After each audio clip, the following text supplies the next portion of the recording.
just want to say thanks to Tim Brown again. I think your speech was really a gift to me, and it really had a huge impact on me, so thank you. And Larissa, your comments, wherever you went, she's out.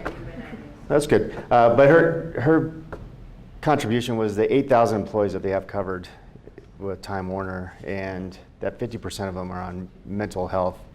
Really kind of struck me that I don't know our population of employees and what impact mental health is really having on our employees or their families. A little bit about our company. I won't spend any time. You're not here to learn about our company. Maybe hear a little bit about what we're doing. Construction industry as a whole, we have 11 million workers in the construction trades. I think often we're overlooked as a major employment segment. Construction is not broken out very often. The industry has one of the highest work-related injuries and suicides. This was brought to my attention through working with Sally that we met through the Leadership Denver, and found out that we have 3 times the instances of suicide than the general population. And there's some numbers up here, 243 suicides in 2013, and once again, I banged through these quick. Construction industry suicide, there is a lot of machismo in our industry. There is a lot of negative stigma around getting help. We have all the bad habits, probably similar to the police station and the firefighters and even the airline pilots. I think we probably have 93% men that work for us.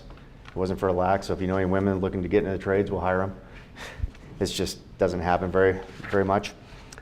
Suicide is 9th leading cause of death amongst adults, 3 times more men than women, and we keep going. So what do? We partnered with Carson J Spencer. We did a very comprehensive survey with our employees, and we've had 39% of the respondents in 2 focus groups reported knowing current employees with substance abuse and addiction issues, which is probably a precursor or at least a symptom of mental health issues. 94% did not know the suicide prevention hotline, and 48% believe that they should be able to solve their own emotional problems, or others should be able to solve those on their own. We're dedicated. I made a note here, probably due to my brother and my lack of emotional intelligence, that we didn't really realize there's a stigma around it. Maybe we did, but we just jumped right in. Once we talked to Sally, and it's like, we can do something, we can move the needle. And when you get over 1,000 employees, which we did this year, and nearly 1,200 around there, statistics happen to us now. So if there's a statistic that you're gonna, 3 out of 1,000 people will die this year, well, 3 out of 1,000 of our employees will die this year. And we see that in some things we can do on the safety side, where we have industry-leading safety, so we're able to alleviate a lot of those other types of things. But mental health, we're really not focused. We have not been focused on that in the past. So how are we moving the needle there? And my brother and I take a lot of responsibility that it is our responsibility. It's not somebody else's responsibility. And I heard somebody talked about HIPAA laws earlier, and how does that impact us, and what is the legal ramifications for us to talk to somebody? And if we talk to somebody and we don't do it effectively, can we get sued? And unfortunately, it's a business climate today that's something we always have to think about. So investing in our employees' health, we do have a full-time wellness coach, and we have similar results to the Denver Fire Department.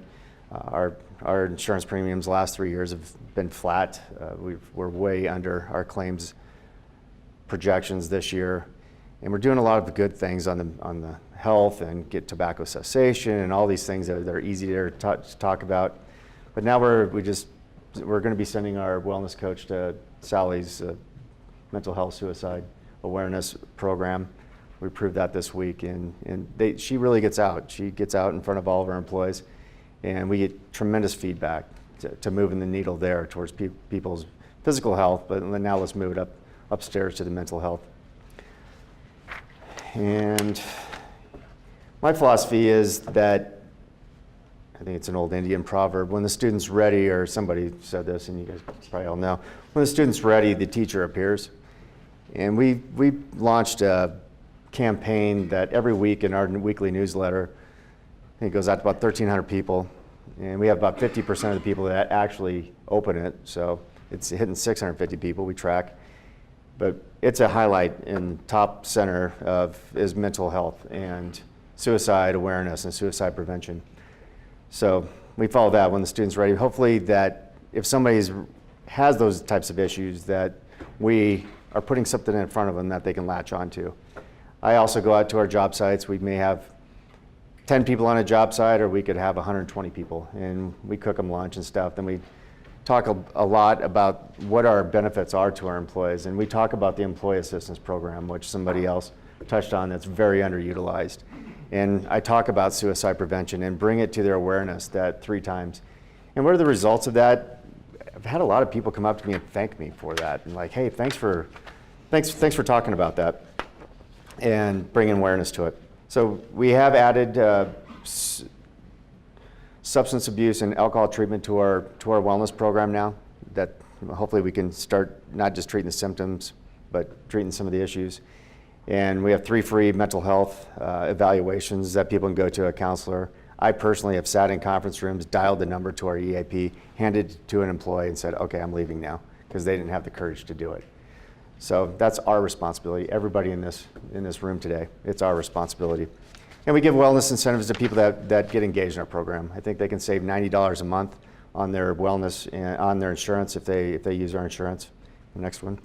And we have a year-long program here. We're doing the man therapy. You can't fix your mental health with duct tape.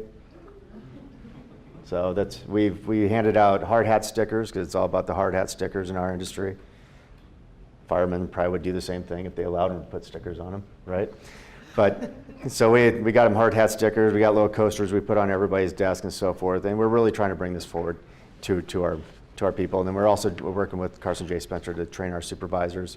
They're out in the field to be able to identify somebody that is suffering from mental health issues. Thanks.